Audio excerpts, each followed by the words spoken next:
You're listening to Revolution Radio, freedomslips.com. You don't need to expect us. We're already here. Take it away, guys. Hello and welcome to Shiny Side Out with Dave and Mackie, streaming live from the Revolution Radio Sydney studios. We want you to join us in the chat room at freedomslips.com and follow us on Twitter, YouTube, and Facebook. Also, check out shinysideout.net for archives, show notes, and links we paste into the chat during the show.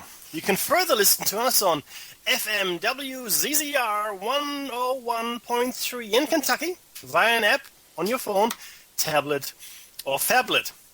Revolution Radio, TalkStream Live, TuneIn.com, Radio Tuner, Speaker.com. You can also go semi-old school and buy a Grace Tabletop Digital Radio.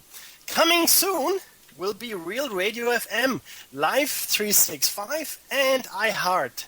All are revolutions in radio. The number to call in if you're in the US of A is 347-688-2902, or via Skype you can simply add Freedom Screen, one word, Freedom Screen. Thank you, Holaris. Thank you, Solaris. I was thinking holistically here for a second, right? Thank you, Solaris, for another fabulous show. We really enjoy what you bring us. It is fantastic. And if you don't know, we are trying to figure out a time to have Solaris on this show, so we can have a bit of a background on her and what makes her tick, which I think is interesting to everybody. Dave, how are you, mate? Oh, I'm doing great. I'm soldiering on.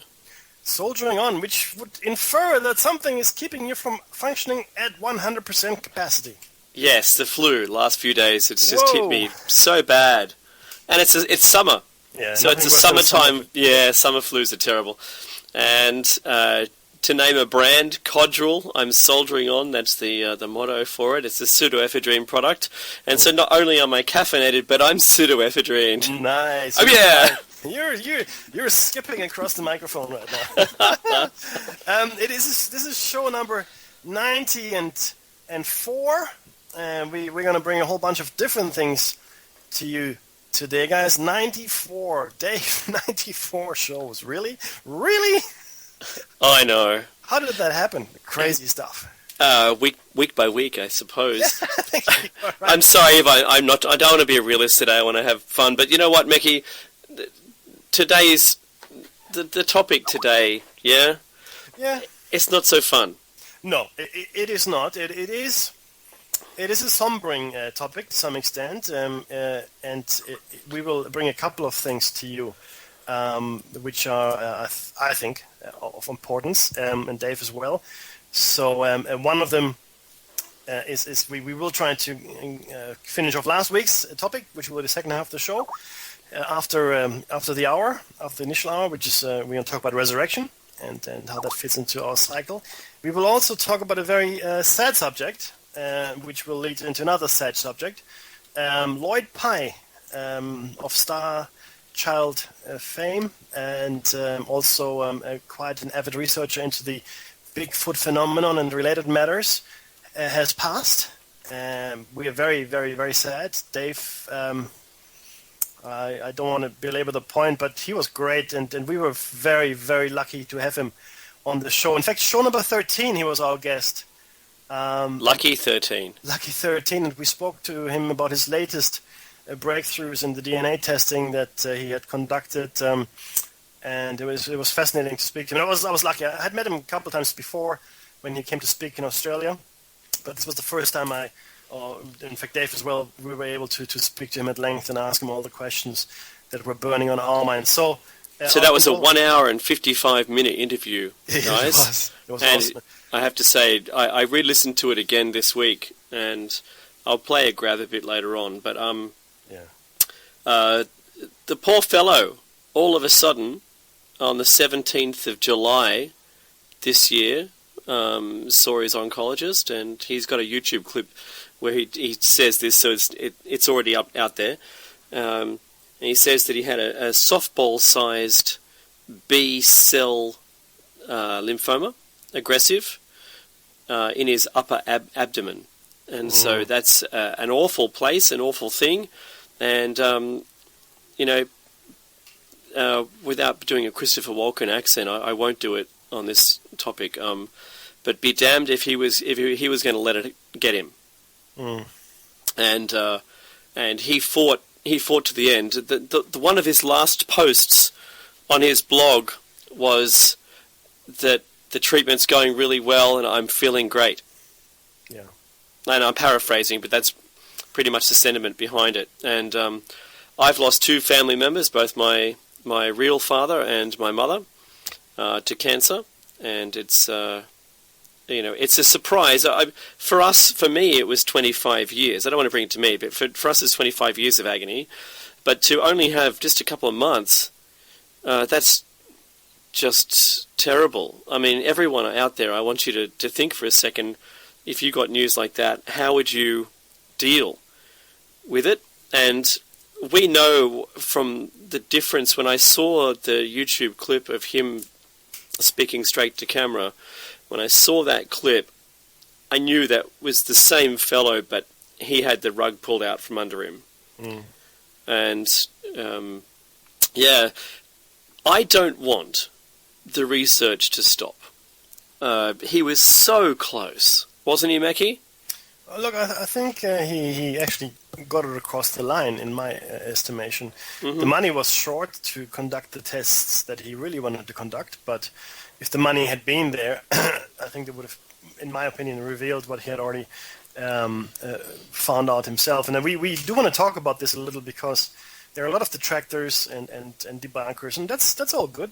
But we do want to answer some of them today, and with specific reference to Lloyd's work. Our condolences and heartfelt sympathy does go to his family, of course, at this time. And, yes. Words really don't suffice, but be confident that he has certainly influenced Dave and myself and countless others with his research and his insights. And even if the establishment doesn't wish to acknowledge any of it, that's fine. Time will tell who was right. So, I don't think I have to hold my breath to know what I think the final answer will be. So, it is somber, but we also felt it incumbent upon us to address some of the things that we've come across over the last few weeks. I reposted one of his videos, shared it on Facebook, in fact, and got some interesting comments back referring to the site badarchaeology.com. I went to that site and I looked at the things that were put up against his research, and I followed all the links, and some of the links didn't make any sense, some of the links didn't exist anymore, and then I followed the links of the links as well, and the same thing happened. So it's not a solid foundation. If you go to badarchaeology.com and you read what's written there, do follow all of the links, please, and see if it leaves you wanting, because it did leave me wanting. I'm not saying that we hold the truth or that Lloyd did. No, all we do is trying to shine a light into corners that nobody else wants to look, which is the same thing that Lloyd did, of course, with much greater success, because he had, in my opinion, some actual physical evidence. So we're going to look at the debunker phenomenon a little bit after we discuss Lloyd and his work, and I'll give you a few insights into what a real debunker is. And we will then, as I said, we'll talk about the resurrection afterwards if we have time. But Dave, what? Is there anything that you wanted to cover off from a news perspective this week? I mean, the one thing that's amazing is that the Chinese are landing on the moon, right? Absolutely. Did you know, my father told me that too. So, not my deceased father. Right. Open channel. Okay. There's a hot phone on my desk now. My stepfather, I was talking to him today about Christmas celebrations, and he said we talk about a whole bunch of stuff, and he's really in our camp, Mickey, I have to say. Okay. So what's his background? A police officer. Okay. So he's like a no nonsense kind of guy, you would say, right? No nonsense. He still sees everyone doing everything wrong. He can't drive down the street, right, and disregard people's problems.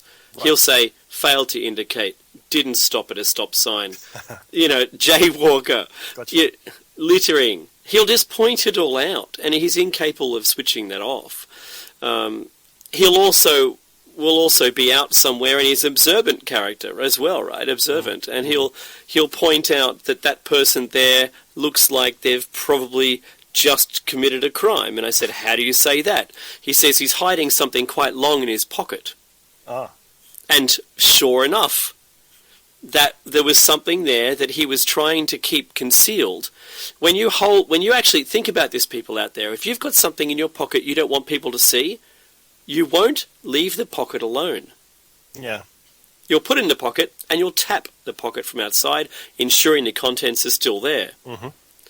Complete giveaway. My dad does this. It's like having lunch with Bourne from the Bourne conspiracy. Right? He's already, when you walk into a cafe, he's ID'd everybody. He knows the average age. He knows who's married, who's single, what car they drive, how many's going to be sitting at the table, whether they're waiting for someone in the restroom. Do you know what I mean? He knows it. That's his brain, right? Mm-hmm. And so this is a conversation I had. He said, Chinese are on the moon. He said. And I said, yeah, I saw the news. That's incredible, isn't it? Why didn't America go back? Mm-hmm. He goes, why didn't Russia actually land people on there? Yep. And I said, Russia didn't land people on there, or they put a robot on there. They didn't land people there because America was told to go away. That's what I believe. And he goes, why is China allowed? He said, oh, it's a robot they've put on there, not people. Is it people, Meki? No, a robot. That's right. It's as though we're not allowed to put people there anymore. Mm-hmm. Or, in fact, you can't put people there because the radiation's so bad. Van Allen belt. We don't know. And my dad brought the question up that, they'll have exploited the moon if it was at all possible. Mm-hmm. By the time we can blink again. He says that they're the next nation of the global world power, mm-hmm. and you better step aside to whoever's going to get in their way. And I thought, wow, that is an extraordinary point of view from someone who isn't like us with both feet in the mud. Yeah, that's right. We're splashing about in it, and he's even got that perspective. Yep. All right, and I thought, wow, that's something else. What's your take on the China on the moon? Is it just a show of strength, a show of technology? Well, there's that. But recently we did actually discuss this. I can't remember when or in what context, but we had always talked about disclosure for a long time. We thought that maybe JFK was America's best chance at disclosure, mm-hmm. and other people thought Bill Clinton. Exactly, because he requested the information, right. But it was denied. Yeah, essentially it was denied, right? But I'm the boss. Nope. Sorry, your clearance isn't high enough. Which is actually the case. Most presidents' clearance isn't high enough. You have to realize that elected officials that stay in power for 3, 4, 5 years, maybe 10 at the outside, are nothing compared to the bureaucrats that are running the system, right? They're really just a marionette. Yeah, they're interlopers. A puppet. Right? They're 100%. A puppet. Mm. So people now believe that certain sources that we've seen on the internet and that we talk to believe that the Chinese have now taken leadership in the disclosure field, potentially. Mm-hmm. For the very simple reason that the tentacles of the elite potentially haven't quite reached that far yet. Now, we know there are certain places in the world where they hold little power. It is usually the places America wants to invade or has an embargo against. Okay, so there's Venezuela. There's one. Yeah. There's still the little Caribbean island of Cuba, which you might have heard of. Places like Syria and Iran. Well, I'm not necessarily in agreement with their policies. In North Korea as well.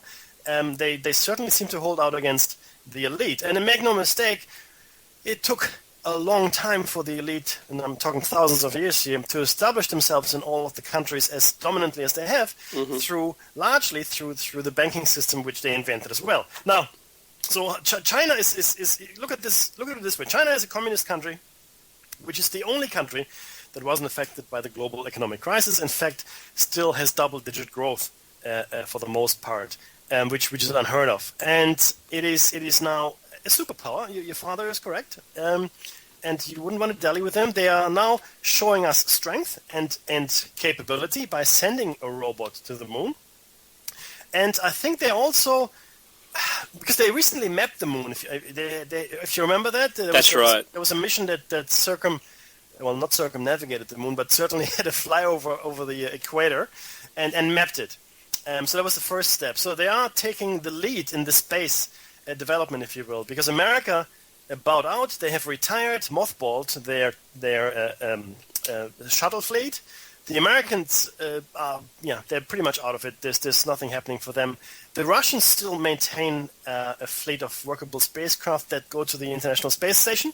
So the Americans are now hitching rides with them. So the Europeans and others as well. Indians are developing a program also, but China, it seems to me, is at the forefront. So I think there's the show of strength, the show of technology, as well as I think the custodianship of disclosure has passed to them. Yeah, look, that makes a lot of sense. Well, the thing when we talked to Stan Deyo, right? The thing that really got me was all the international scientists with government assistance were all in partnership with each other. Mm-hmm. So it really threw to one side the Cold War like it didn't exist. Mm-hmm. Because those scientists were here as well. It seems as though they've got what's it called? Something in Dog and Pony Show? Yeah, that's Dog and Pony Show. Yeah, they've got a Dog and Pony Show in the media saying how everything's all this and that and distracting us from what's really going on. Mm-hmm. And, so good on you, China. Yay. I hope you like rice, everyone. Right? I do. So I'm already on board. Ni hao. And my daughter's learning Chinese too, so that's great. I should say Mandarin. Now, what I was going to say in regards to that, if there was at all a timeline that if you could put forward to the Chinese government for disclosure, what would it be, Mickey? What would yours be? Look, it's hard to say, but this is where we have to draw a long bow here, guys. Sorry. If we are correct, Dave and I, about the extinction level event that's going to come our way in 2020, then I would say before 2020. But you never know. The Chinese usually have, I think it's a 10-year plan they have, right? And the new 10-year plan has just started.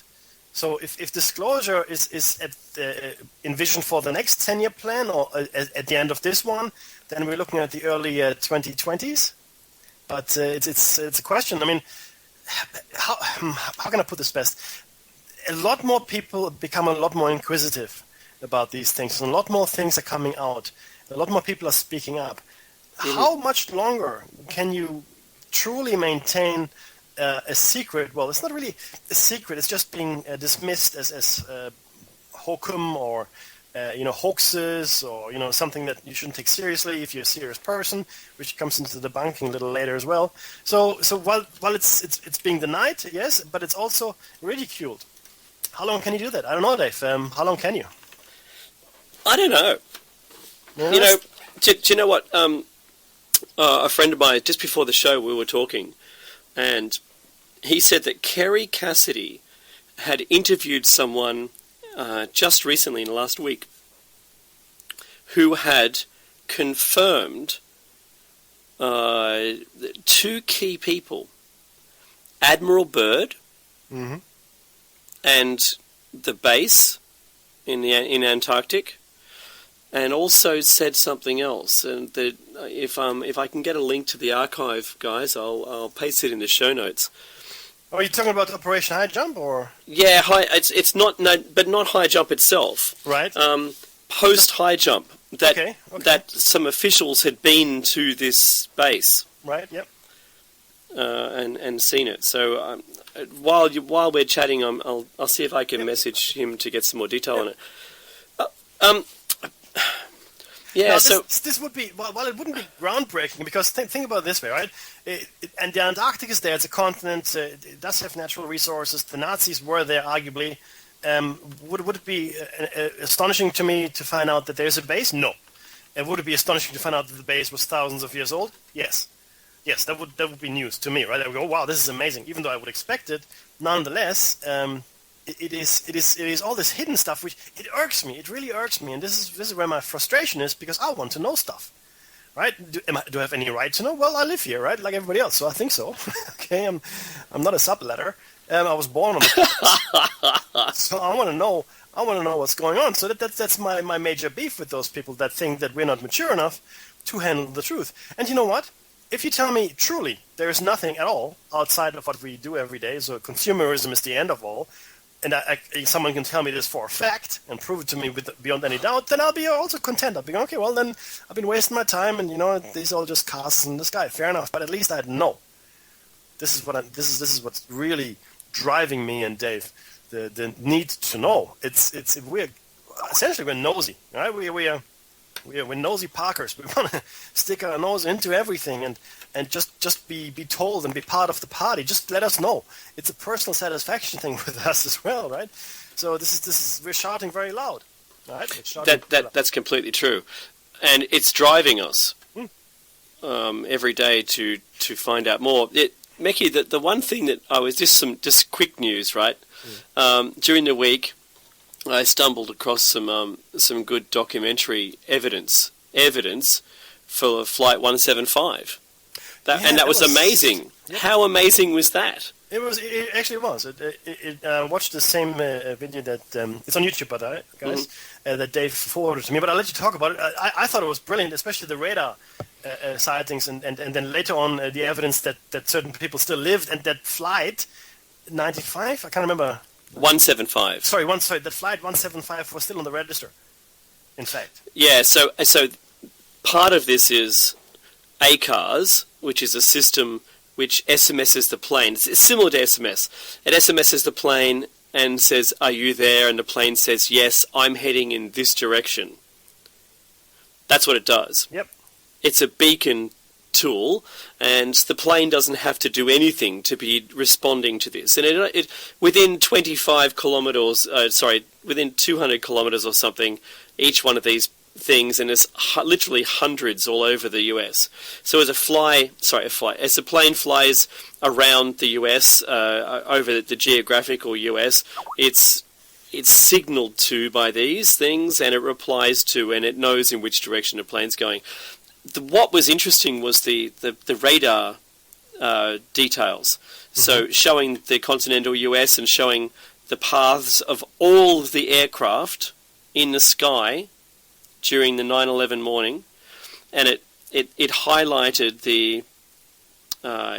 it basically bolded them on the screen so you could identify which one was which, and you could see Flight 175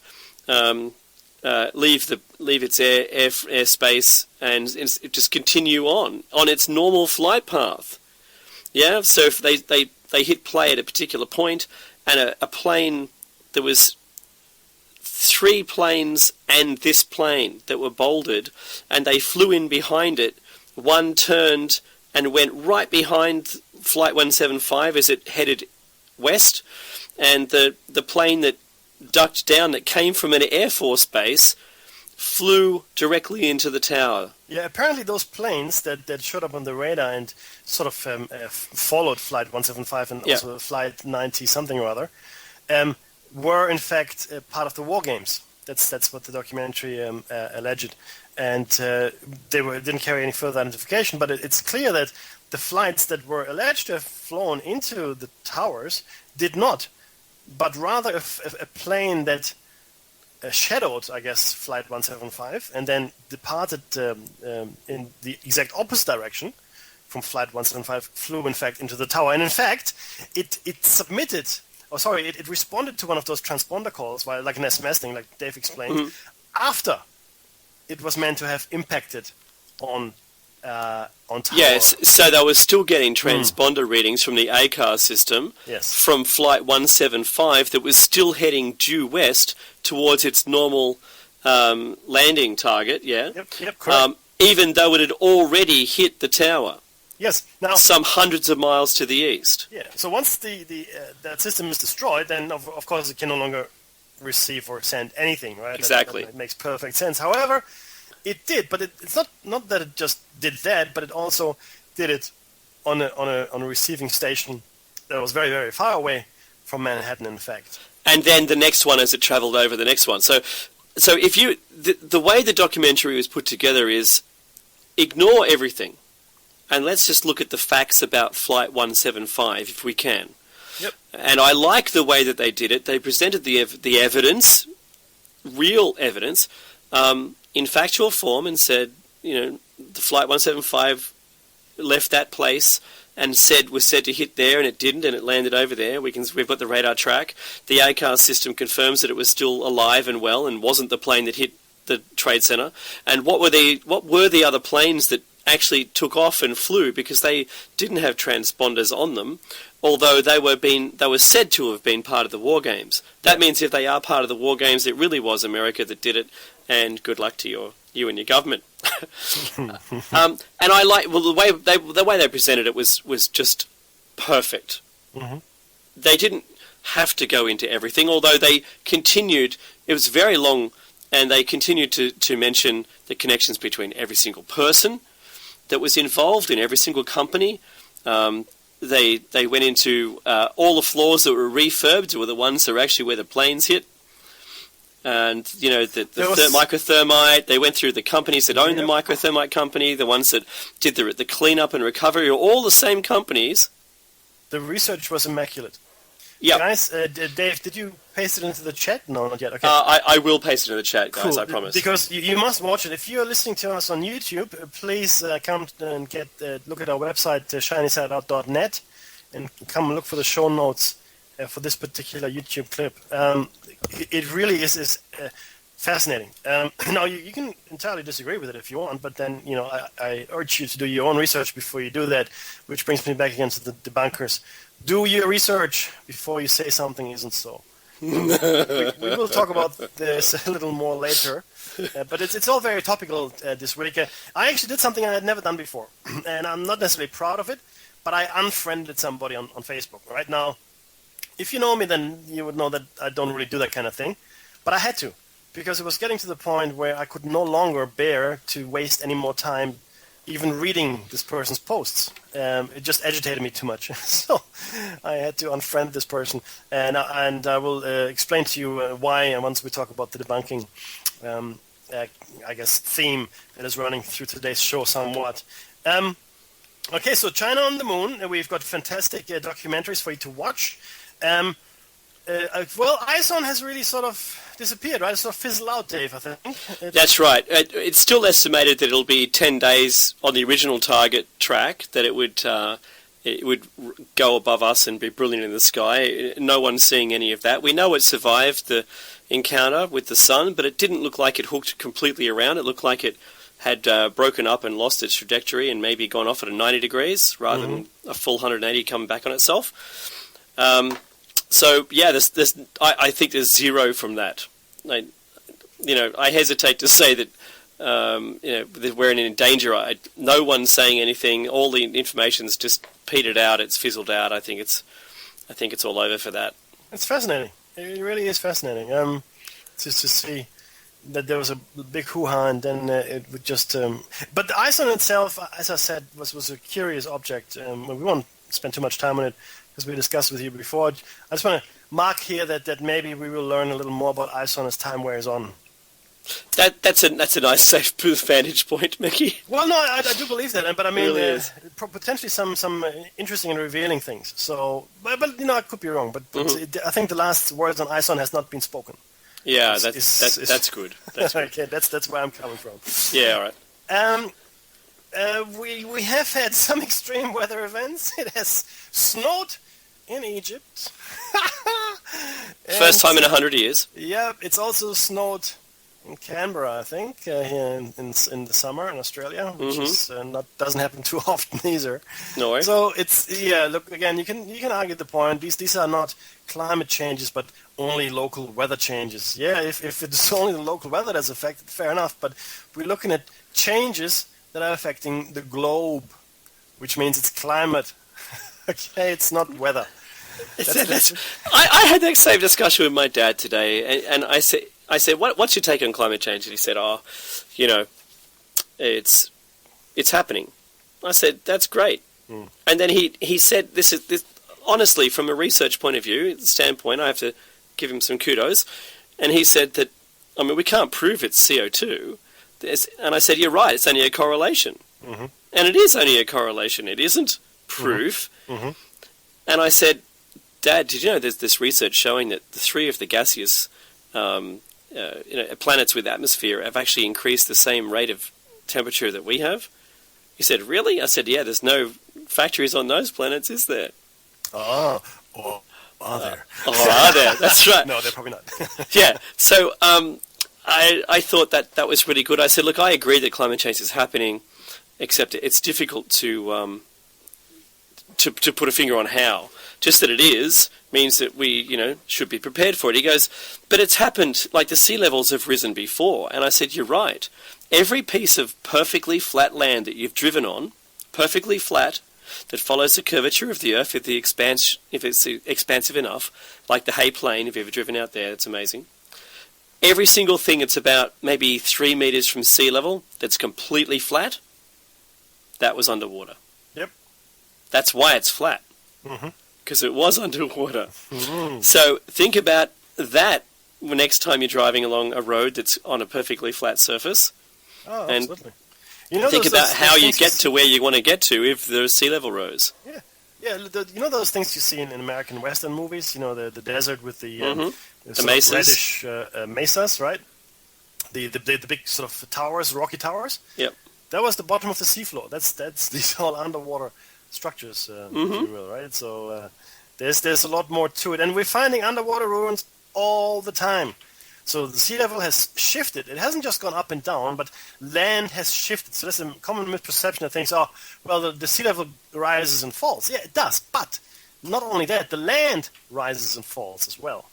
Now there's a difference here, guys, and the difference is this: you have the sea level, and if you assume the land is static, the only thing that will change is that the coastlines will change, right? The coastlines of the continents, right? That's the only thing that changes. No, that's not the only thing that changes. Sometimes you've got subduction as well. We've got continental plates that are lowering, okay, or rising, as the case may be, right?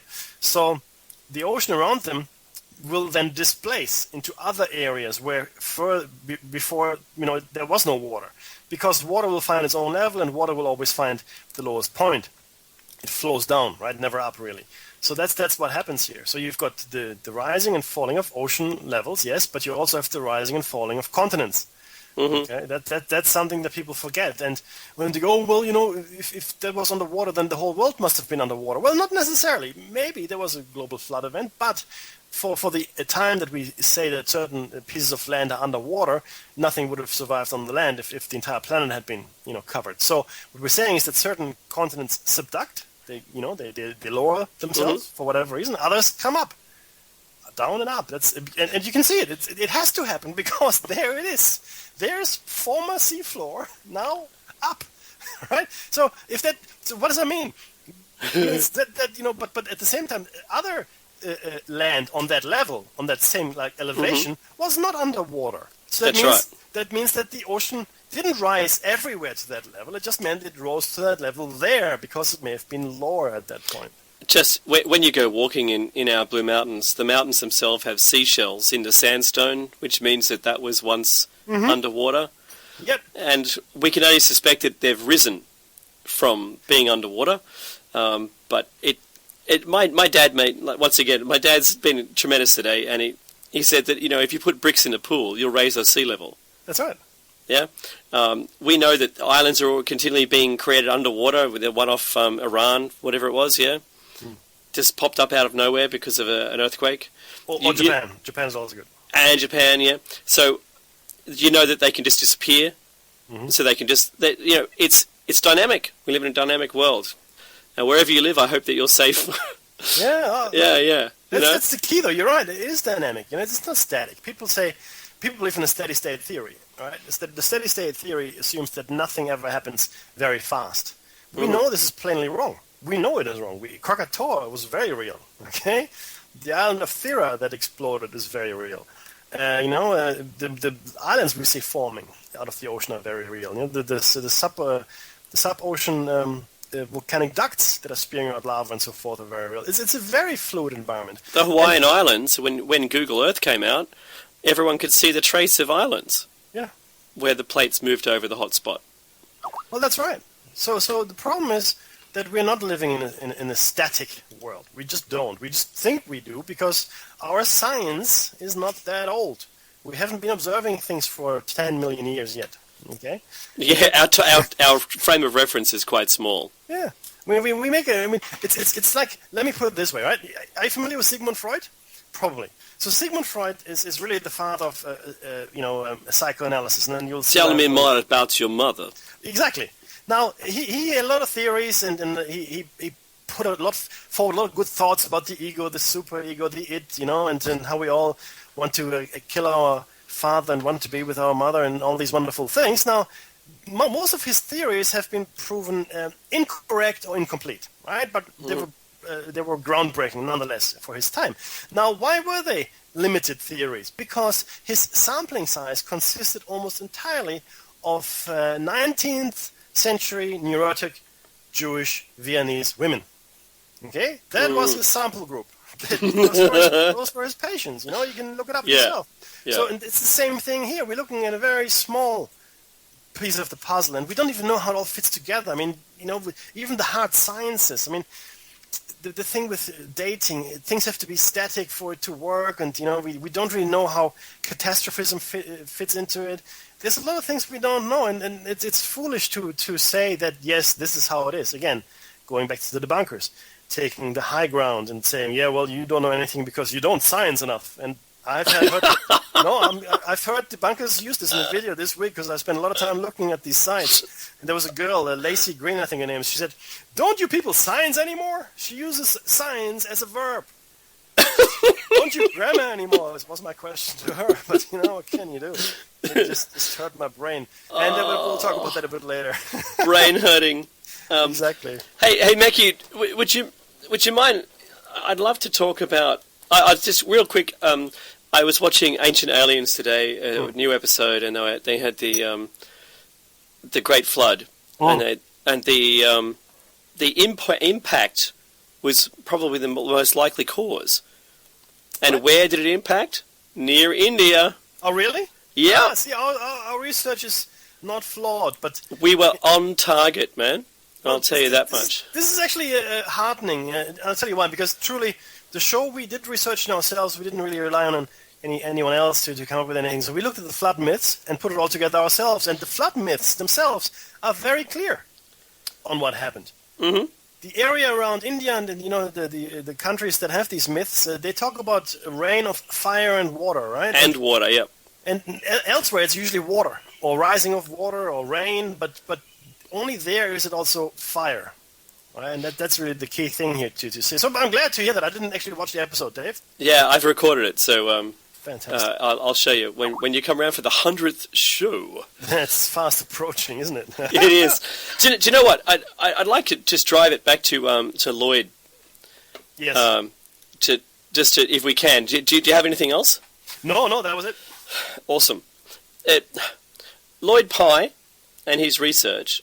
The one thing that captured me most about all of his work was just how undeniably detailed his research was to do with the brain capacity because of his work with hominids.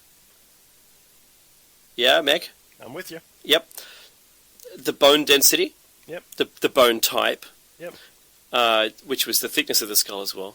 Mm-hmm. And what the actual skull material was made of. Yes. So the only reason it came into his possession because someone knew that that's what he did. Yep. He tracked the origin of man. Yep. And he was presented with this thing which he tried to fit into the evolution of man, going back from, say, Lucy, for instance, up to now, and he'd had, where he could, DNA samples of the differences in each one, and how oddly we had jumped and changed the amount of chromosomes. Mm-hmm. And only when he was presented with this skull did he really have issue with it, because it didn't fit anywhere. Yep. And everyone, I'm talking about the Star Child skull. the oddly shaped small skull. But what's weird, what really got me, Mickey, was when he was talking about the FOXP2 gene. Yes, and that's probably the one thing that has not been addressed by anybody. No debunkers that I looked at a few sites, trust me, this week, have been able to address it, or maybe they chose not to address it. They focus on a whole bunch of other things. But do we have a soundbite for that, Dave? Maybe that we can play so people have a refresh a bit of their own memory?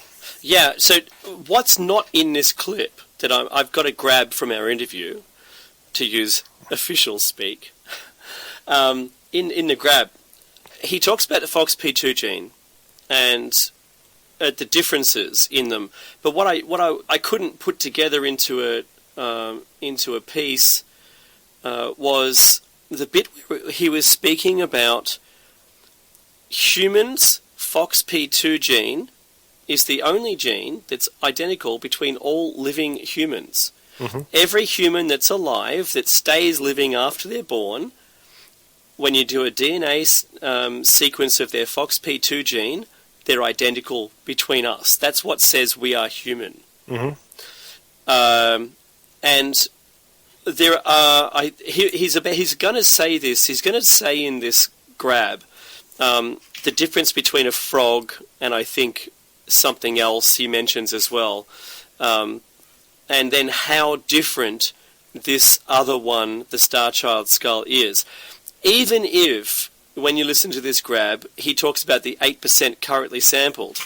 In the 8% currently sampled, there is enough change for it to not be human on its own, let alone where it extrapolates to. So just stand by for action. Here it is. The FOXP2 is the most reliable. Not that the other stuff isn't reliable, but get this. This is the most reliable measure of alien. The fact that in that 211 fragment, which is 8.5%, you have 56 differences. If you extrapolate that out to the full size of the FOXP2 genome, guess how many differences you have? About 600. And nothing, we're not looking at the similar DNA being discovered on Earth that has that many changes, yeah? Yeah, there's nothing, again, dogs 27, frogs 25, 26, whatever, nothing goes up that high. The Star Child, when its FOXP2 is completely recovered, and not just the FOXP2, but its whole genome, it will be totally, utterly, shockingly, staggeringly unlike anything ever seen on Earth before. That is an amazing grab. Yep, absolutely. And nobody seems to deign it necessary to address it in any of the debunking. I mean, people focus on a whole bunch of things, and it really upsets me. I want to go through a couple of the things, apart from the FOXP2 gene as well. Go ahead. So, essentially, the Star Child skull is interesting for a number of things, right? So, and this is, and I urge you all to go to badarchaeology.com. It's www.badarchaeology.com and read for yourself. And in fact, I will put the link into the chat right now, and I will ask you to have a look for yourselves. But essentially, there are some things that aren't addressed in that I don't know what to call it. It's a debunking side, right? Number one, the chemical analysis of the skull showed that was markedly different from human bone. In fact, it was much closer in chemical composition to tooth enamel. Okay, that's not addressed at all. And that's because of the amount of estrogen. Yes, well, estrogen and bone make teeth. Yep. So there's that. Now, in one of the last videos that Lloyd published, he said that the Star Child, and he said it in our interview as well, Star Child is an unfortunate misnomer, as apparently the analysis of the teeth had revealed at least adult age. So people that say that the Star Child suffered from progeria, and I'll leave it up for you to look it up yourselves, is unlikely, as progeria sufferers are not likely to live beyond the age of 13. Exactly. However, at this point, the commonly suggested age of the Star Child skull is between 4 and 6 years old, That's based on a number of different suppositions. But looking at the teeth, according to Lloyd, we probably are looking at an adult. So star child was an unfortunate misnomer. So if you don't know this, guys, if you look at the skull of a child, you'll find the teeth, the adult teeth, still up inside the gums. Mm-hmm. And when the gums disappear, you can actually see them. Yeah. The adult teeth are there, but the adult teeth were already exposed. They were already gotten rid of the child's teeth by this stage. So that's another huge indicator. Well done, Meg. Yeah. So then there are two other things which are interesting, which nobody has addressed, and Lloyd himself said to the next one I'm going to mention is that the scientist said all those fibers you find inside the skull, which are very tough, must have come from the carpet. That's what Lloyd himself said. So now there are strange fibers embedded within the skull that according to Lloyd once again proved very resistant to cutting with a bone saw. In fact, they weren't cut; they were frayed or sheared. So there was no clean cuts. There was fraying of those fibers, which haven't been identified. And then inside the spherules, inside the I guess the bone, let's call it the bone of the skull, little hollows, we have them as well. There was a red residue. Now people say, oh yeah, that's just the marrow or blood or whatever. Well, yeah, maybe. No, it's not, because marrow or blood it turns black. Okay, if there was a residue of blood within the skull, that our blood, human blood, oxidizes and turns black. That's a fact. Mm-hmm. What color is the scab that you have on your arm when you cut yourself? Is it red? Is it bright red? No. It is black or dark, very, very dark, right? It is not bright red. Mm-hmm. So these are questions that haven't been answered by the debunkers, right? They focus on the fact that the child might suffer from hydrocephaly, right, which is an enlarged skull, which causes other deformities as well. Again, the article makes a claim that that's the case, and then when I look at the article that is meant to show me a picture of a child that has this and superimpose on the star child skull to prove that is in fact the case, that link doesn't exist anymore. There are other links there as well, which invited me to, which was meant to be a collection of children with a deformed skull in Spanish. Okay, Spanish, I can read a bit of Spanish. So I went to the site, and there was nothing there except someone trying to sell me, I think, sunglasses. So that was a little disappointing. Did you get sunglasses? I did not. So if you read the badarchaeology.com article, follow all of the links. Please do, and then see where you end up. I can sit here and say whatever I like. I can make up stuff and write it and say, well, this is what it is, and I don't believe any of it because you people don't science anymore. Right? And, well, no, not really. And the fact is that Lloyd tried his hardest to get it scientifically validated. But very few, and this came out in the interview as well, very few laboratories would touch him with a 10-foot pole because of the subject matter. That's the same thing that Robert Schoch experienced when he examined the Sphinx and the weathering of the Sphinx. So what he did, and I need to draw this parallel to make you understand what this is about. What he did, he took pictures of the underside of the Sphinx and just covered everything else up so you could just see really a bit of rock that was weathered. He took it to his colleagues, and he's a Harvard-educated geologist, by the way, right? Now, he took it to his colleagues, and they said, oh, yeah, that's definitely a water weathering. This is a lot of weather. It would have taken thousands of years, whatever. And he goes, okay, that's interesting. So then he revealed the entire picture, which was, of course, the Sphinx, and his colleague said, just forget what I just said. I don't want to get involved. Mm-hmm. Right? Now, where the science supports you, and this is to all the people out there that live and die by the scientific method, that's fine. If you don't allow for people to conduct their tests, and it seems that some of the tests that were conducted for Lloyd were deliberately flawed, or maybe contaminated by whoever did it, because there's always the fear that people get to know too much, like us. And this is a piece of physical evidence, guys, right? The skull material, because if you are hydrocephalic or if you have progeria, your skull doesn't turn into tooth enamel. And you don't have a different FOXP2 gene. No. So Okay, I have no argument with the fact that people detract. That's fine. That's our purpose. We need to be skeptical and we need to get the truth. I mean, that's what Dave and I do this. We are skeptical of the official truth, right? Rightly or wrongly. But that's why we do this. And that doesn't mean we are right in everything. But it does mean we do ask the questions. And please do not just, postulate some superior knowledge just because you are riding the bandwagon of the establishment. Do your own research. Or you're afraid to take on the fact that it might be true. Yeah. Which now, is, in fact, most debunkers, we'll get to that, but most debunkers have that issue. Yeah. Now the person that I unfriended on Facebook asked me, when he posted the Star Child Skull badarchaeology.com article, he says, a kid has hydrocephaly in the distant past and suddenly they're alien. DNA testing has shown the skull to not only be human, but both parents were human. Well, that actually hasn't been shown, but okay.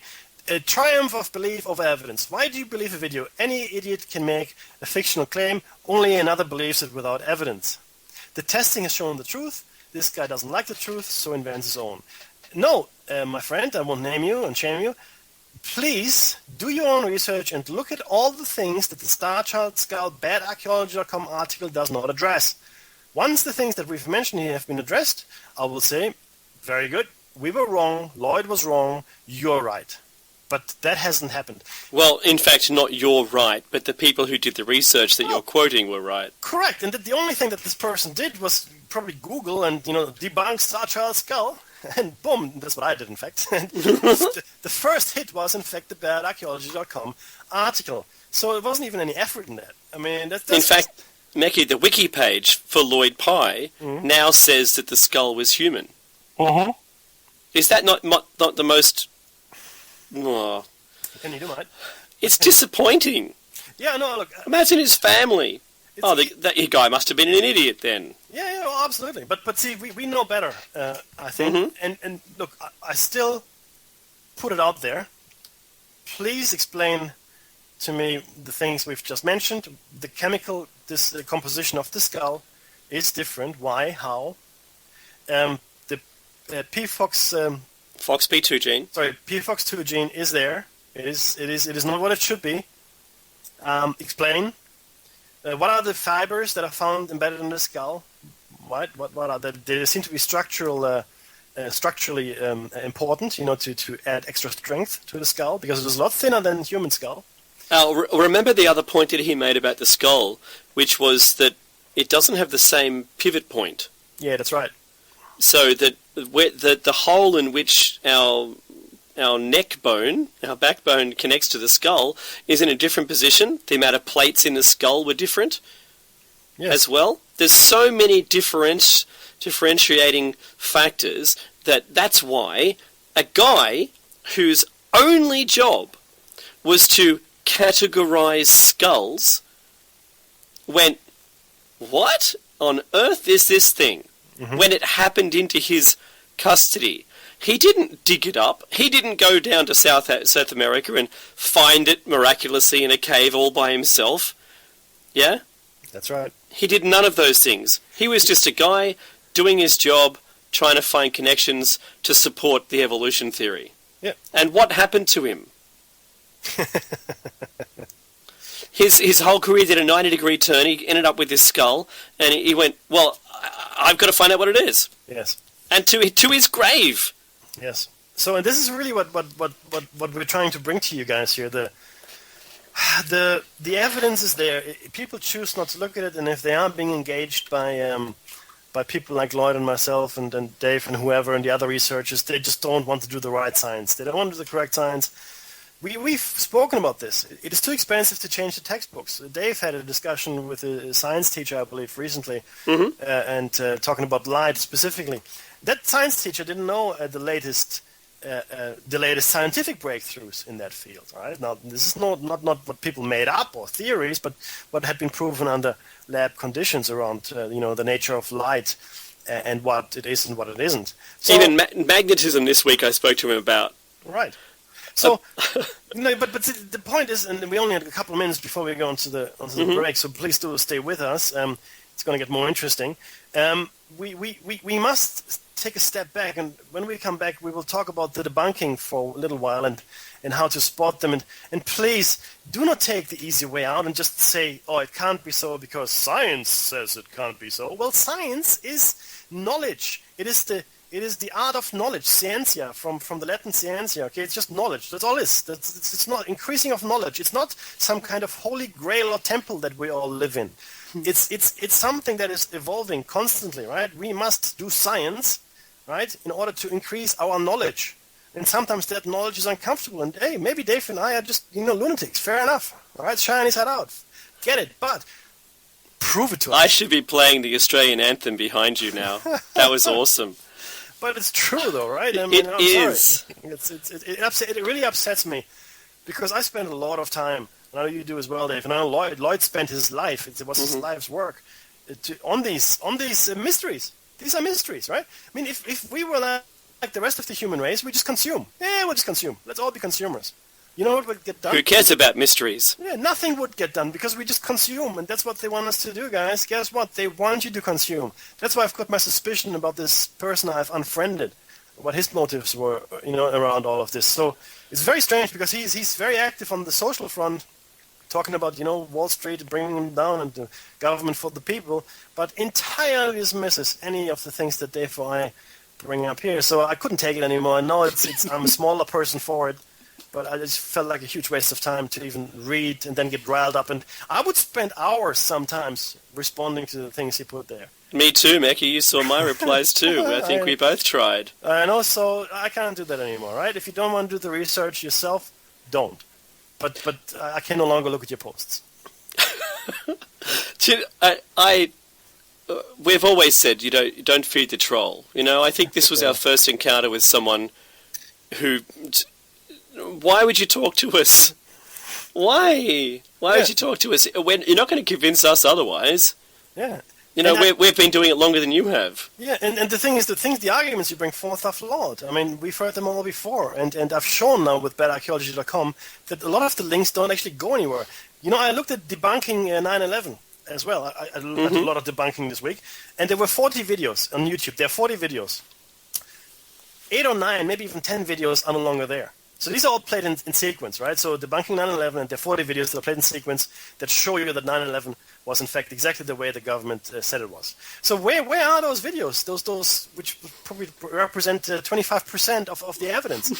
It must have been that those videos were taken out. They were deleted. YouTube doesn't delete anything. They don't delete anything. They leave everything on there, right? Even in Gundam style. But the thing is, there's the break. On that note, we'll see you on the other side of this very short break. You're back with David Mackey's Shiny Side Out on freedomslips.com. That's right, the #1 listener-supported talk radio on the net. Since it is listener-funded radio, if you like what you hear, please go to freedomslips.com and push the donate button on the site's support page. If you're in the chat, it's on the left. Your donation is greatly appreciated, as Hawk says, but it's required to run this station. So please make a donation and keep it going. Remember, we don't make money. I don't make money. Mickey doesn't make money. None of the hosts make money from this. But if you want to help us on our page on shinysideout.net, there's a donate button on there. Or you can just buy yourself something. You can get a mug. I'm currently drinking from my 500ml Shiny Side Out coffee mug and loving it. So I'd like to say hello to all of those new listeners we have also. Glad to have you on board, and we also feel very, very nicely on the inside. It's a lovely thing for you to enjoy us as well. If you like it, jump into the chat room and we can keep going on the show. We're halfway through show number 94. In the first half of the show, we talked about a bit of news, if you just caught up with us, and the passing of Lloyd Pye, and hopefully someone's going to kick on his research. His wife, his loving partner, also was in the research field as well, and hopefully she could probably pick that back up. She's an Aussie, by the way. What we're going to be talking about, I can hear Mackie's just come back. What we're going to be talking about this hour is debunking. Yeah. Did you do some science? Did you do science? Mickey? No. Did you science? Did you science? I'm sorry, verb, not a noun. Did you science during the break? I did science, my friend. I did. Now, look, it came to me the day before yesterday when I was looking at this story about a Chinese boy who was born with bright blue eyes. The claim was that he can see in the dark, like a cat, whatever. And I'm not saying I believe it, but it was broadcast on national Chinese TV. That's true. TV. I've seen this one. I'm familiar with it. Yep. And interesting. So I just looked at it and I thought, oh, this is an interesting story. I just, I've got 20 minutes. I can watch this thing. And then I found the debunking of it. And I thought, okay, well, fair enough. That I want to know, what it is then. Obviously, they've sent a scientific team there and examined the boy. And in fact, he can't see in the dark and he just has blue eyes. That was my thought as I went into this. So what it was, though, it was this girl, Laci Green, sitting on the couch for 15 minutes talking about how that could not be.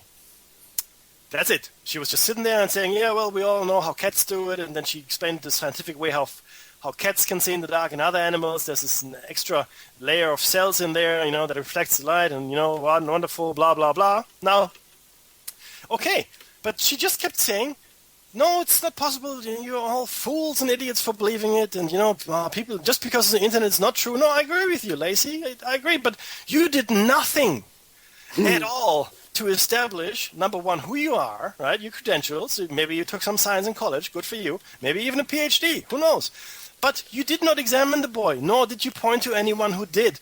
At least the reporter that went there, the Chinese reporter from the TV, went there and showed us some footage of the boy who had startlingly blue eyes. I mean, he really had really blue eyes. And do I believe the boy can see in the dark? I don't know because I didn't examine him. But you know, because you science. Okay? Yeah, that's good. Yeah. Hey, Meki, I just want to add that they say that he could see better in the dark, not completely in the one that I saw, and that the only reason they were alerted to it was because he was the only kid in the schoolyard that was squinting. Yes. He's more sensitive to light. Yeah, look, you're right. He never brought attention to it himself. Yeah. But his friend said, he has to squint because, the light hurts him. And then his friend said, oh, yeah, he can see in the dark as well. That's where it started. Okay, so this is not someone looking for attention like we do in the West. This is like, a regular Chinese family living in the country somewhere, and they're probably a little taken aback by this whole hoo-ha they've become a part of. Now, that doesn't, whether he can see in the dark or not is not relevant, though, okay? I mean, I would like to find out eventually whether or not he can, because that'd be cool to know. But I just want to quickly point out that is not debunking. It is not critically investigating. It's not being a skeptic. It's just saying something can't be because you think it doesn't fit into your worldview. That's all you've done, Laci Green. That's all you've done. You've just said, can't be because science says it can't be. Or, hang on, the way I understand science is essentially the increase of knowledge. You know what? That could be increase. Maybe the boy can see in the dark. That would be an increased knowledge. How does he do it? I don't know. Let's figure it out. That's increasing our knowledge. Science is not a thing. It is a process. Okay? It is something that we gather.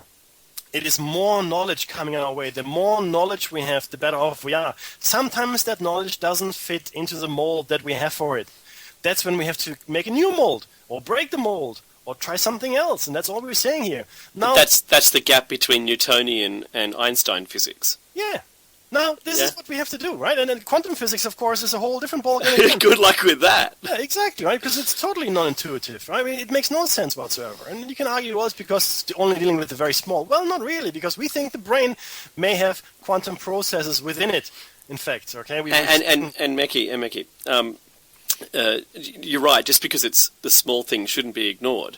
But because everything else seems to make sense, and then why does this not make sense? It's almost like it's existential physics.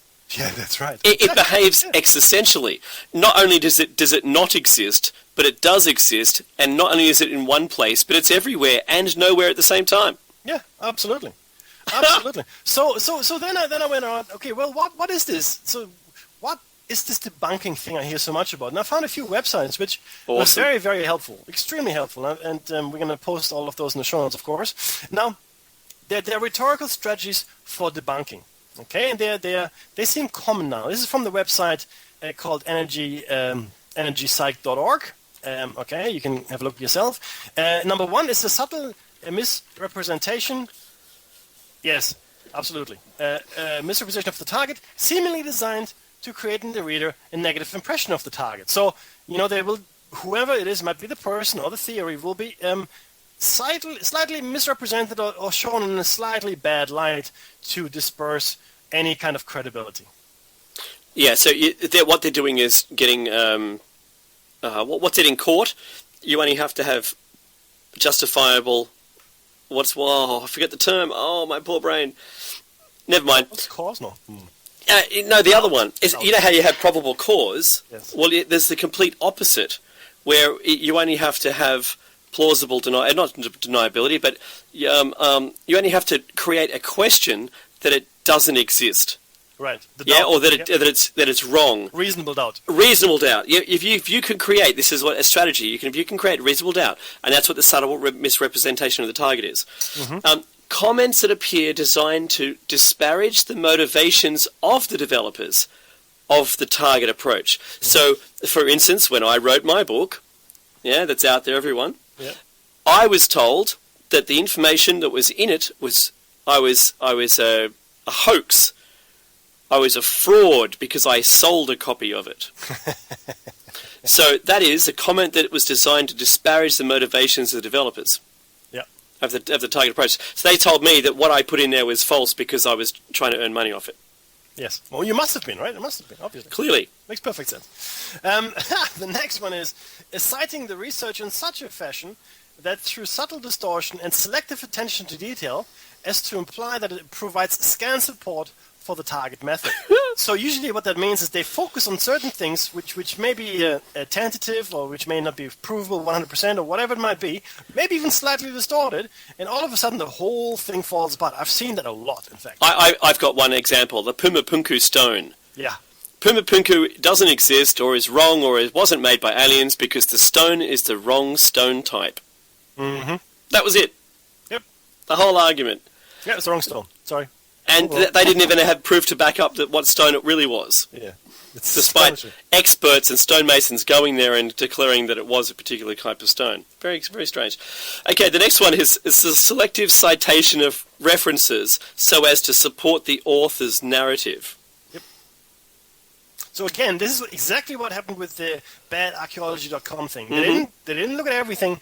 In fact, the citations they used and the references they used are either nonsensical or no longer exist.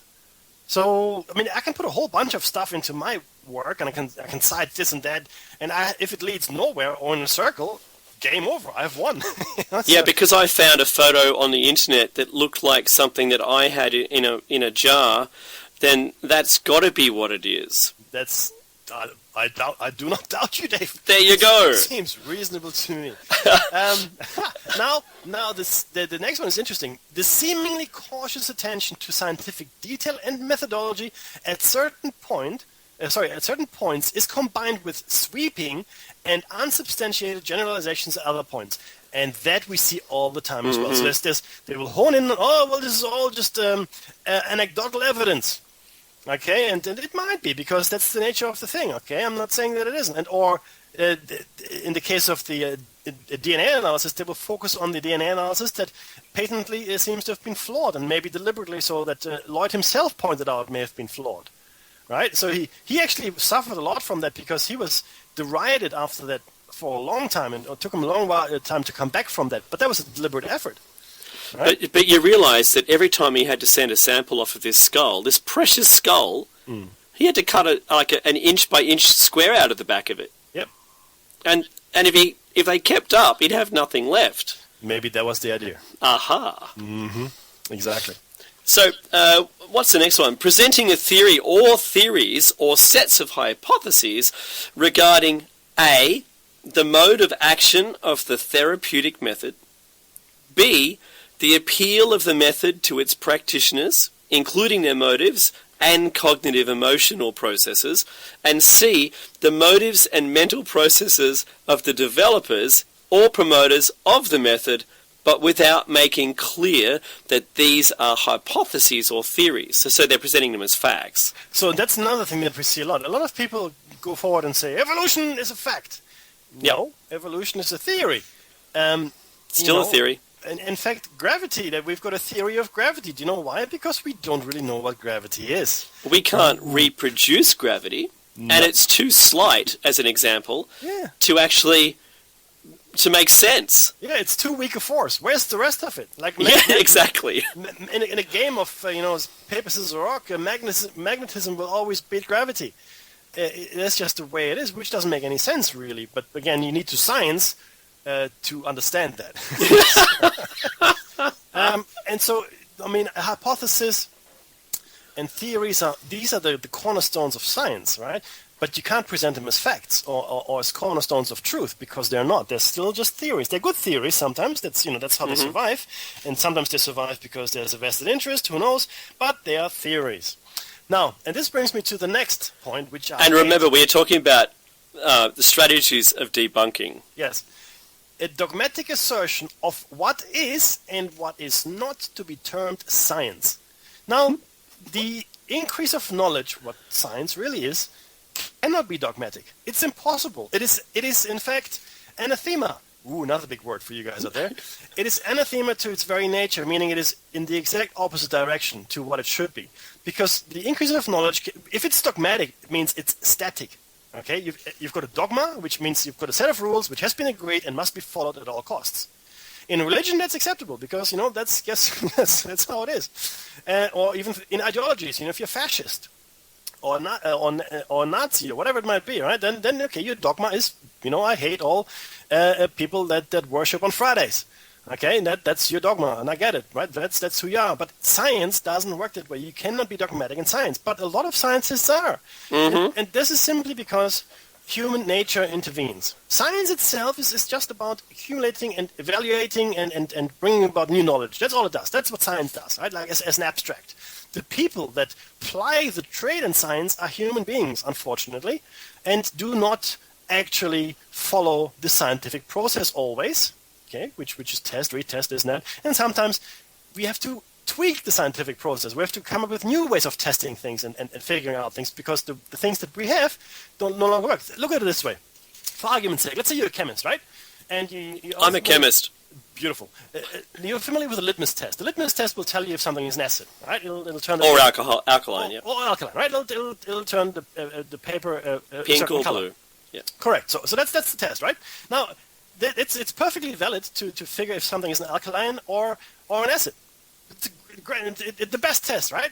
There it is. There's not a third object it can turn into. Yeah, that's right. So if you take that approach then, and I'm being simplistic a little, but if you take the litmus test and now trying to establish the age of a stone, right? There's a stone there, and I'm gonna put that little litmus paper against the stone, and nothing happens.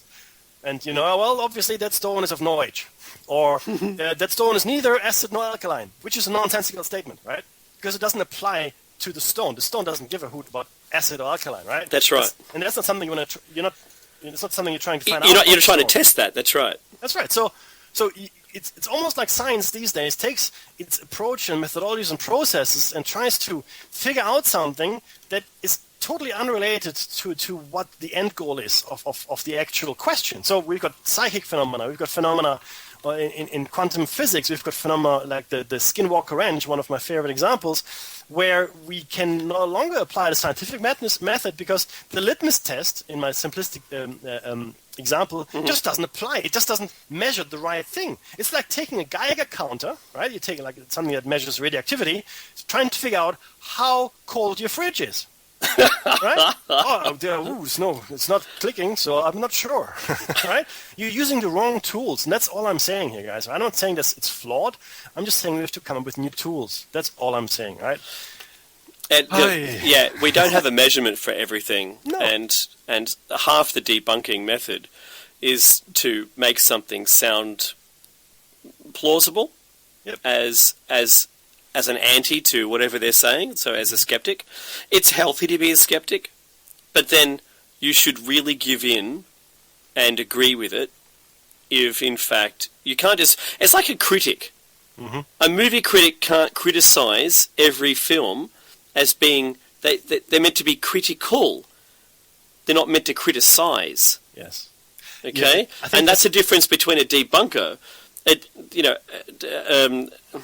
a lifelong debunker or a career debunker is everyone they get thrown stuff to them and they go, oh, that can't be true. Well, did you look?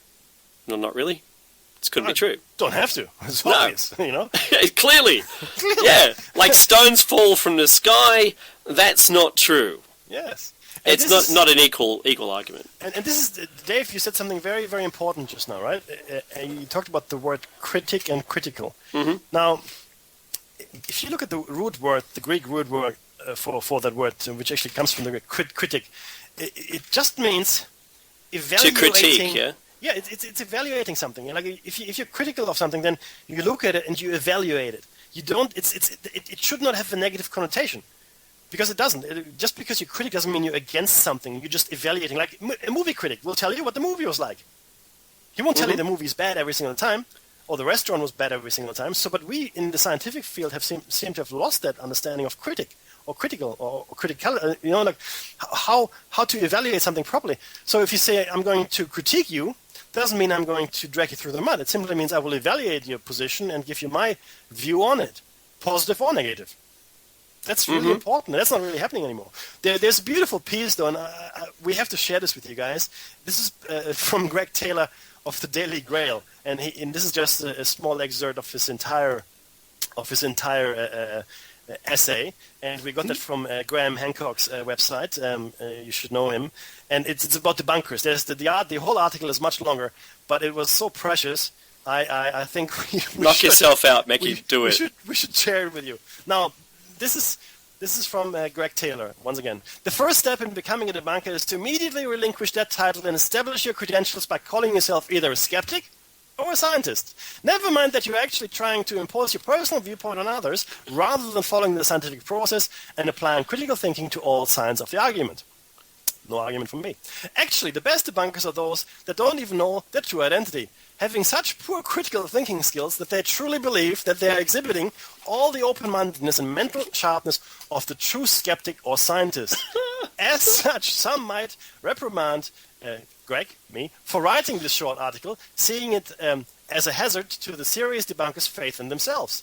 Little chance of this, however, as the real top-notch debunkers have a force field of ignorance that is nigh impenetrable. That's so true. Okay, next you'll need a few handy tools. The best method, being a pseudo-skeptic, will be to take some of the skeptic's best tools and misuse them. First up, that venerable favorite, Occam's razor, which implies that the simplest explanation is often the best. The trick for the debunker is to take Occam's razor and use it not as a handy rule of thumb to aid critical thinking, but instead to impose it as a literal and immutable law of the universe, which immediately destroys your opponent's argument. Don't worry that complicated things happen all the time, thus disproving the law of Occam. That would make things complicated. Just in case you're caught with your bag of tricks and cornered by a rabid pack of irrational pseudoscientists, I recommend bursting out a move like I like to call them the extraordinary Sagan. Espouse with great enthusiasm that extraordinary claims require extraordinary evidence. He said that too. I know. Ignore the fact that a true scientist would say that all claims require the same proportion of evidence. Some might even point out this statement isn't meant to be taken literally, but should be seen in terms of the acquired evidence of human experience. For example, if you know from past experience throughout your life that a ball falls down when you drop it, and then someone says their ball fell up yesterday, you would require evidence of a proportion to prove this singular event, or over the accumulated evidence of your life experience. Right? Makes sense. Mm-hmm. The best thing is you can apply this to all sorts of things inappropriately, like the discovery of a secret chamber, lost city, or lost knowledge, where the application of acquired knowledge is virtually without merit. There are plenty of other tools and techniques to be had and mastered with the minimum of effort. Found a fraud or badly performed experiment? Immediately use guilty by association to apply this judgment to all researchers and theories in this particular line of inquiry. Did somebody earn some money? Or at least get a small grant for the research? Obviously, you can tar them with the brush of the con man, or at the very least, label them opportunists who are not at all interested in scientific integrity, because we all know that scientists and skeptics don't make any money. I'm sorry, but I had That to is share that. gold. Right? Now, Greg Taylor, my head goes off to you. We've taken our tinfoil hats off momentarily for you in a salute to you, Greg. Absolutely, it's a beautifully written piece, which is longer, and I urge everybody online now or on YouTube to go and find this piece. Greg Taylor on GrahamHancock.com. Graham Hancock, one word. So if you have the time, do go and check it out. It's a lot longer and it gets a lot funnier. Now, but there's a serious. I don't know how, honestly, that could get any funnier. Right? It does though. but the problem is that it's exactly true. That's exactly true. I mean, Occam's razor. I mean, first of all, Dave and I have always discussed who decides Occam's razor. Mm-hmm. Who decides what the simplest explanation is? I mean, if we were living in the 19th century and with that mindset and used Occam's razor there, and if someone came to us with plans for a high-speed train going at 200-300 kilometers an hour, well, Occam's razor says that can't happen because all the air It would be impossible. You would suffocate. The air gets sucked out of the train carriage, sir. That's crazy talk. Nothing can go faster than the speed of sound. You know that, Becky. I know that. In fact, nothing can go faster than. It's a devil's work, and nothing can go faster than a horse. I was going to say that nothing can go faster than the speed of horse. My grandmother told me about that, and she had a little quiet chuckle to herself when she told me she rode on the first steam train, and she went in the first cars. Oh, wow. And she said that the steam train, when it was invented, was the work of the devil, said all the religious factions around the planet. Mm-hmm. You can't do that, and you're right. If the steam train was to go fast enough, everyone in the carriages with the windows down would suffocate. Mm-hmm. Yep. And we'd all obviously know that to be completely ridiculous. But in Occam's razor, that seems to make sense. But it's wrong. Yeah. And who decides what is an extraordinary claim? No, I'm serious. Now, This way for a second. Like people. Okay, I want to take this a little bit further. Let's say you've got a religious experience, all right, and God speaks to you. I'm saying that can't happen, but you would be locked up immediately, right? You would. Why? 2,000 years ago, you would have been a prophet. What I'm trying to get through to you is that this is all about the frame of reference that everybody applies to their lives. Okay, if somebody came to you and said, "Oh yeah, look, I'm in fact the Son of God, and yep, I've returned. Thank you very much," that person would be locked up immediately. Okay? And they'd be sharing a room outside of the basket weaving and the window staring. Yeah. They'd be locked up in a room with someone from a different planet. That's right, and we spoke about this as well. In fact, Charles Ford said this. Charles Ford, of the Hoy, he had the magazine Hoy, and he investigated a whole bunch of interesting phenomena like frogs and stones and raining cats and dogs and all those wonderful things. He's a great researcher. He said, talking about time or even dimensional travelers, if we looked in our houses, paraphrasing here, if we looked into our psychic wards and so forth, psychiatric wards, mm-hmm. we would find potentially a lot of dimensional or even time travelers. For the simple reason that we could not, in our frame of reference, believe that they were telling the truth. We have to assume they are insane. That must be our assumption. Now, if you're open-minded, truly open-minded, you would not have that assumption. You would look for truth. You looked for fact. It's like that movie K-Pax, which was beautifully acted. Awesome. By Kevin Spacey. Yep. Right? Now, he said he didn't say he was an alien. He just, it's like him visiting, and he could see into the ultraviolet spectrum. They tested that. It's a movie, right? Mm-hmm. And apparently, he just inhabited the body of this guy, and he traveled by light wave, or who knows what. But the point is, for the longest part in the movie, you weren't quite sure of what, was he just an insane guy, or was he truly a traveler from another star? Who knows, right? And it left it open at the end to some extent, even though I think the intention was for him to be portrayed as a star traveler. Mm-hmm. But the point is, once again, that he was locked up. They would lock you up if you say any of these things and believe them, truly believe them. Right, or you say you've quantum jumped or shifted your dimensions, or you've seen aliens. Chances are that you would be given some treatment. They would suggest very strongly. Some treatment, ECT. Yeah, they would suggest you get counseling or something, right? Now, why is that? Why can't you just believe what I just said? I mean, what is in it for me? What is it in for me when I say these things? Nothing. Only ridicule. So we have to be very careful when we... And I'm sure some people are, sure they're attention seekers. Don't get me wrong. There are people like that. Of course there are. But so think about this, for instance, guys, just for one sec, Mickey. Yeah, no, if you were to, for instance, discover time travel in your bedroom and went backwards or forwards in time, it wouldn't really matter, I don't suspect. If you went to a time when you could warn someone, like JFK, and you go, look, you've got to take me to the president because I'm from the future and he gets shot. And they go, what? What yeah, you're Looney Tunes. And you'd be medicated and stuffed away somewhere. Yep. That's good. Just good luck with whatever you do. Yeah. In fact, if you are doing that and you are listening to if you are a time traveler or you've quantum jumped, keep listening to the show. Send us an email. Yeah. Oh, please. No, look, we're being serious. There was John Tito. He posted extensively on the net an alleged time traveler. John Tito, I think. Yeah. So if you're familiar with him, do look him up. It's very interesting. And maybe he was, and maybe he did manage to change the course of events because he said the future he came from was horrible. But the point is that we're getting it away. Somebody decides somewhere what Occam's razor is, or there's some kind of like people quote this to me all the time. Oh, Mackie, why don't you just apply Occam's razor? And I say, okay, what exactly do you mean by that? What does that mean to you? What do you think Occam's razor is in this situation, and how should I apply it? Yeah, or extraordinary claims require extraordinary proof. Well, says you. Doesn't the scientific method doesn't say that? You say that, and you're actually quoting Carl Sagan. Who said it? Okay, so there's a whole bunch of stuff that people like to say. And you know what? Dave? You know what I think the final analysis of this is? They want to look like they're smarter than everybody else. Yeah, true. And they saw it on The Simpsons. Yeah, and exactly. And by being able to, and these are things that are easily derided, because the truth is, while there is some evidence, right, a lot of it is not fully formed yet, and a lot of theories still exist, and we're still doing a lot of research, and we don't know the whole truth of it, if you will, because maybe the effort is not there, and certain people are probably trying to run interference, so you don't do the research.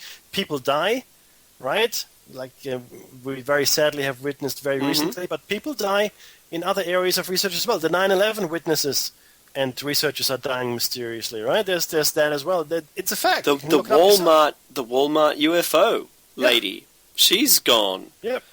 You think about all these people that have come out and talked about stuff. It basically sends a message to everyone else: don't stick your head out, right? Yeah, exactly. So you have two options here. Number one, either you get so big. Right, and you David Icke, yeah, and your claims are so outlandish that they will not touch you, right? Because his claims are well out there, right? And I have to say that I don't disagree with a lot of the things he says. I think he's got a lot of substance to it. Or you're so unimportant, like Dave and I, where it doesn't matter what you say, right? It's like, we can say whatever we want because and nobody would take any action because this is about action.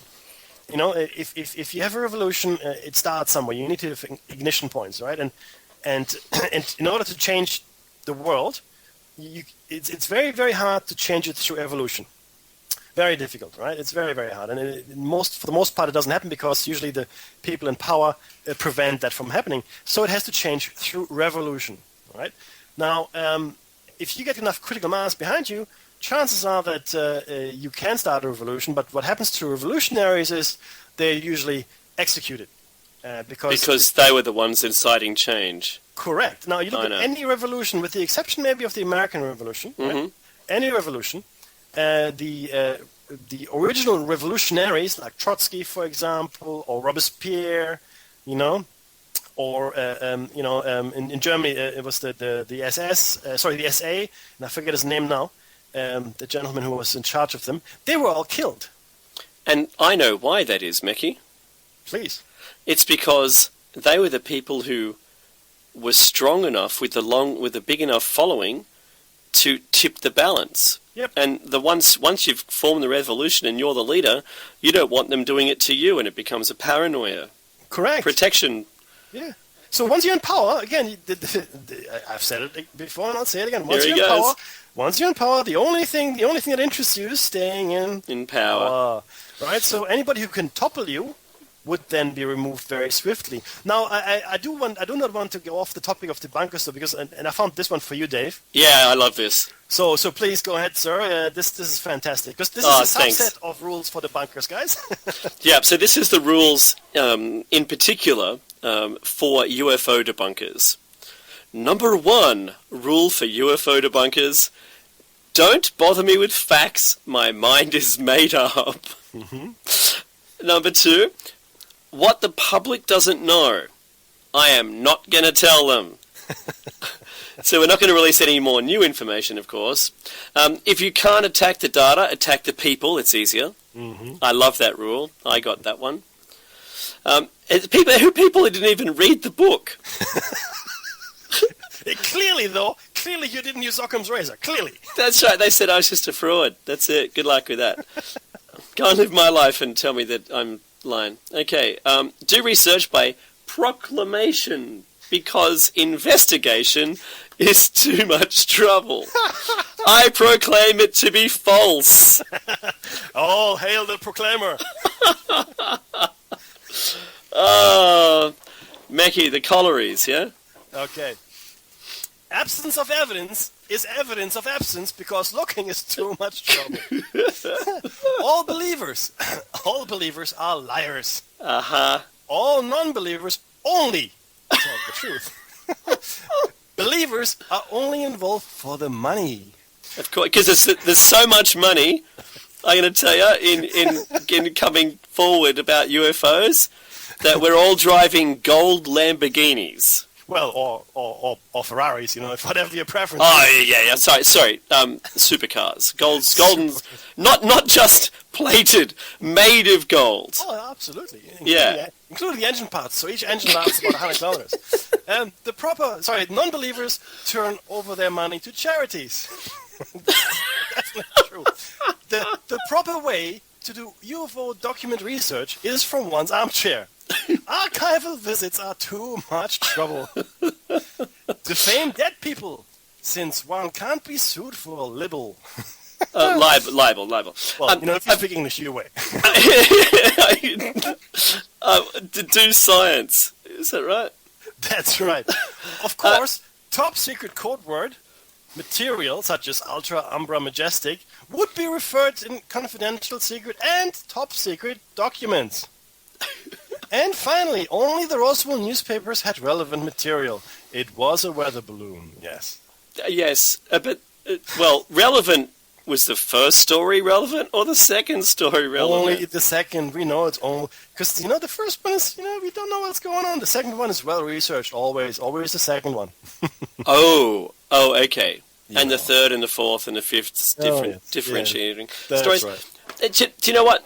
This is the funny thing about this whole thing. And I was listening to another Stanton Friedman interview today, because that's all I did today. I'm so sick. Instead of sitting down and not changing the channel on TV and just staring at it, I decided to listen to YouTube and watch YouTube. And I set up a live stream test too, which was vaguely successful. And hopefully we'll see some of that maybe next week. But he still goes on and talks. Today he was talking about abductees, and rightly so too, because he's talked more about sightings in the past, and today they asked him some really good questions, and he said, "Look, I just happened into it. I had the researchers doing their thing." He said, and he said, I started looking at the research, and this is from a nuclear physicist, and he said, sleep apnea or sleep paralysis was disproven as a cause of, not the night terrors, but being abducted at night when people were saying this stuff. He said that was 20 years ago that they disproved that was one of the things, the causes of it. He said that this is the big one. He said, even when people are telling the story of their abduction, what would make it more believable? That they woke up and there was aliens in the room, they said hello, and you know, why don't, you know, could you come with us or whatever? They don't do that. You know, they don't come in and, you know, put tape over your mouth and put a bag over your head and drag you out kicking and screaming. The aliens don't do that. These would be plausible abductions. Yeah? Someone knocks on the door, you go and answer it. What? And they take you out. Right? No. that a seemingly impossible act occurs where they've entered your room already and they put you into a trance or a sleep and make you weightless, and they either bedside medical visit or they take you through your window. He said, this is the big point he said, was if you're trying to tell a story to someone, where do you lose them? You lose them in the improbable things that they don't believe. Like, okay, sure, aliens don't exist, so I'm not going to believe you there. Number 2, did you open the window, he asked one of his subjects. And they said, no, I just went through it. He goes, no, wait. Was the window already open? No, the window wasn't open. Did they open it? No, they didn't open it. Did you open it? No. So can you tell me what happened? The window is closed and I just went through it like it wasn't there. Now he said, Stanton Friedman said, that it seemed completely implausible that not just one of his subjects would say that phrase and tell him a story in which they know is impossible. We can't put our hand through glass and not have it shatter and break and cut ourselves to ribbons. Mm-hmm. We can't travel through walls or through ceilings or through windows. We can't do any of those things.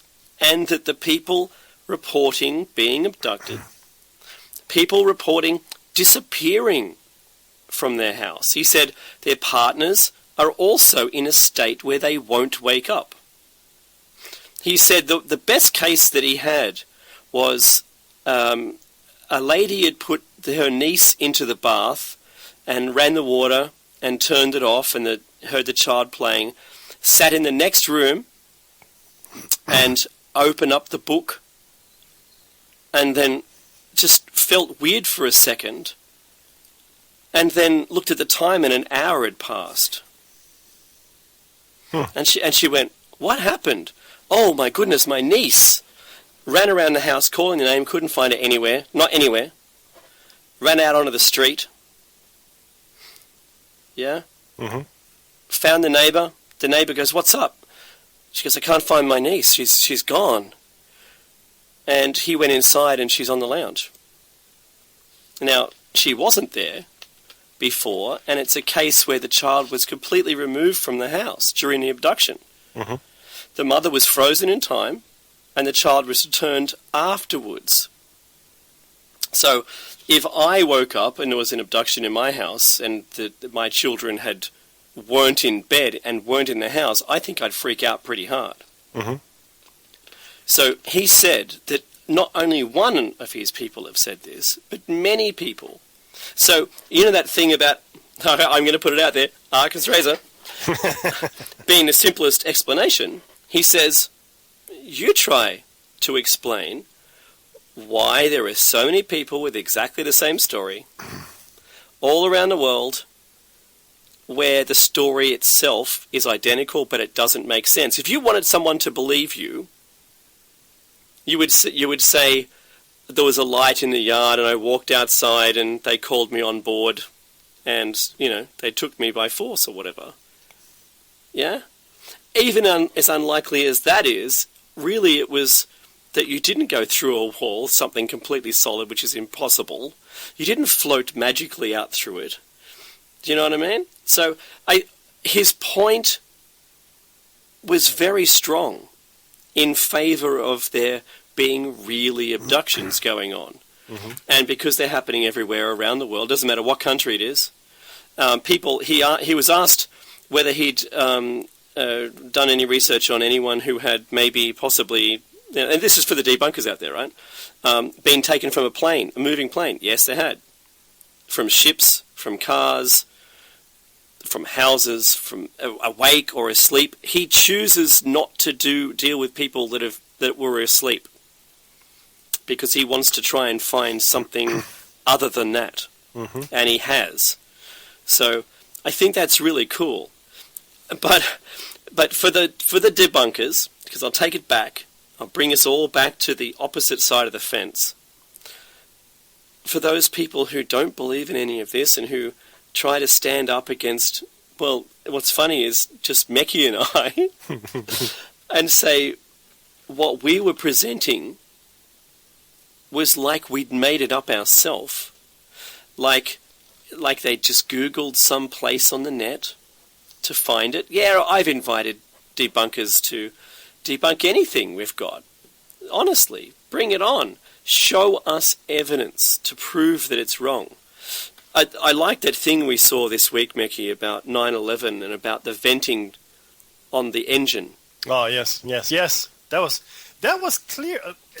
To be clear on what Dave is referring to, engine parts, specific engine parts that were recovered from the crash The site. second airplane. Correct, and it is clear, and this was very clear evidence from the video with engine parts. Like, they were very meticulous research that the engine that was recovered On the street level. On the street level, it could not have come from one of the planes that was flying that day, for the simple reason that it wasn't the right engine with the wrong parts as well. And they were very, very clear, and it was photographic evidence together with the part numbers, obviously from some kind of catalog, that they showed us to be very clear that in fact it may not have been a commercial airliner.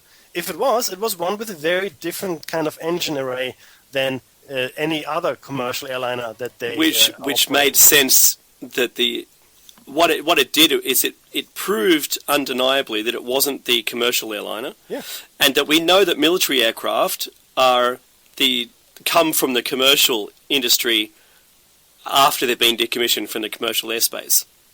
And they're also modified. Make no mistake, right? And so the standard aircraft that's in flight by that airline company, American Airlines, their engines do not have this part on them, even having been modified. That was a previous engine, and not the same engine, not by the same company, and there's no way that aircraft would have had that engine on it, because there was a completely different model for a completely different series of airline, completely different thrust ratios, and I did my research on it too, Meki. And I'll say that this is one of those things. Who's that? Sindolo. Debunking rules. Yeah, awesome. It's Sindolo, awesome job. For everyone who's listening to this on YouTube, you're missing out if you're not in the chat room. And it's one of those things that when you put together facts that would be admissible in court, and the 9/11 Commission, which didn't put any facts together, was denied access to the real documentation, only accessed 25%, I believe, of the actual information, and the government withheld 75%. The fact that things were cleaned up and they couldn't get access to anything, the fact that 6 out of the 10 families that commissioned the report in the first place didn't agree with any of the information that was put out.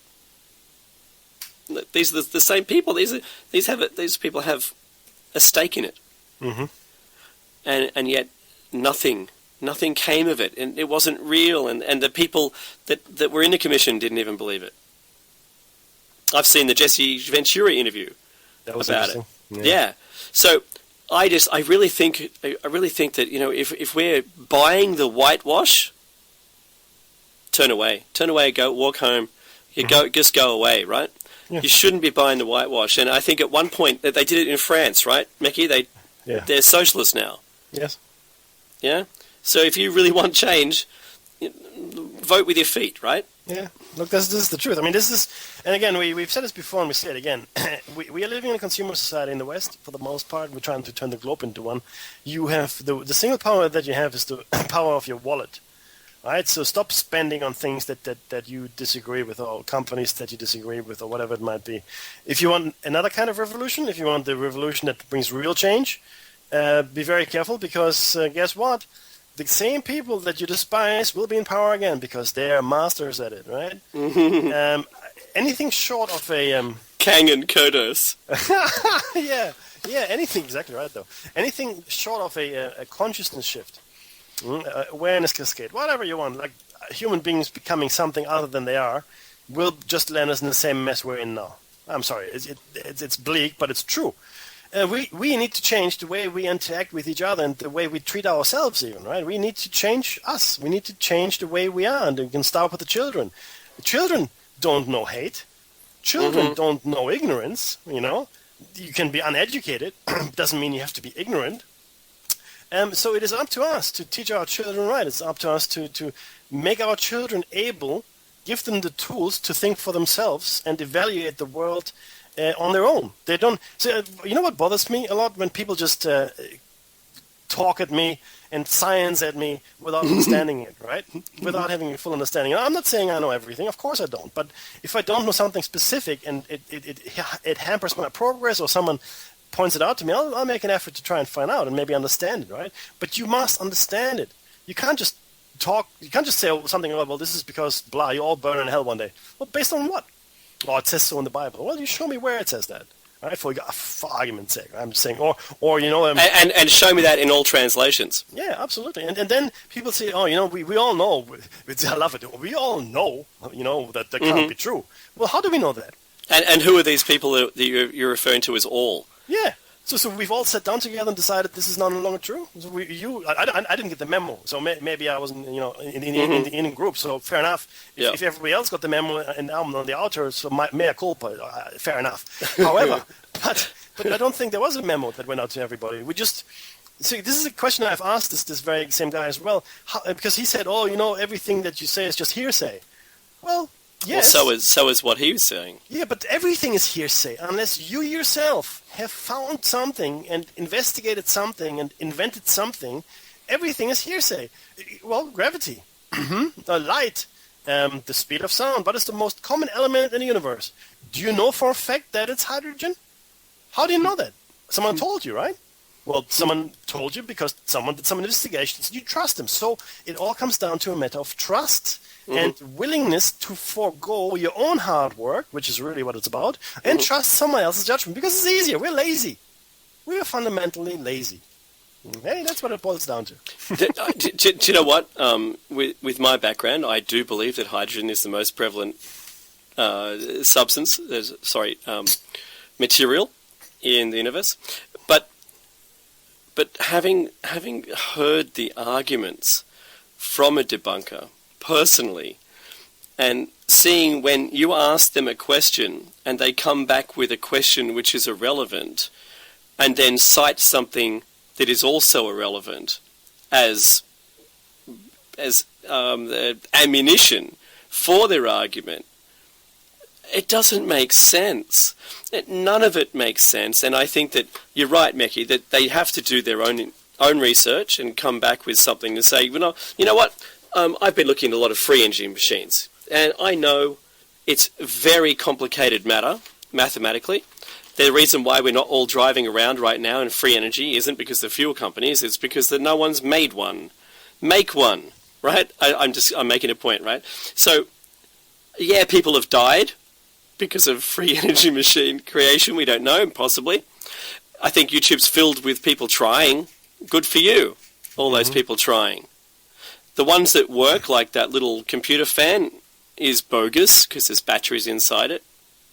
I've seen what real hoax is when you actually have to question it yourself, when you're making a fair judgment, when you come from a background of testing and science, yeah, and saying, well, I don't care if it's not real, I don't care if it doesn't exist, I don't care if it's not within my grasp, I'll still have a look at all the evidence. Even the debunkers, I'll look at it and go, no, actually, no, that's not true, or yes, that's true, or the double slit experiment. If every debunker looks at that experiment and nothing else, I would hope that would change their mind. Well, they might learn something. I think that from and this is what you say, and that's what I cite to them. I say, do you know about the double slit experiment? And then they don't answer the question. And And that really annoys me. I have a hard time with the ignorant, someone who is refusing to learn. If someone's asking me, Dave, what's this double slit experiment? I'll tell them. And they say, and they say, could you tell me more about something? And I'll say, well, this is all that we know right now. I'm not going to give them only my view. I'll give them the holistic view of that thing. And that's the music. And we'll talk to you about willful ignorance, man. Take-home message. No. Be willing to email both Mickey and I if you need any questions answered as well. Happy to. We'll see you next week.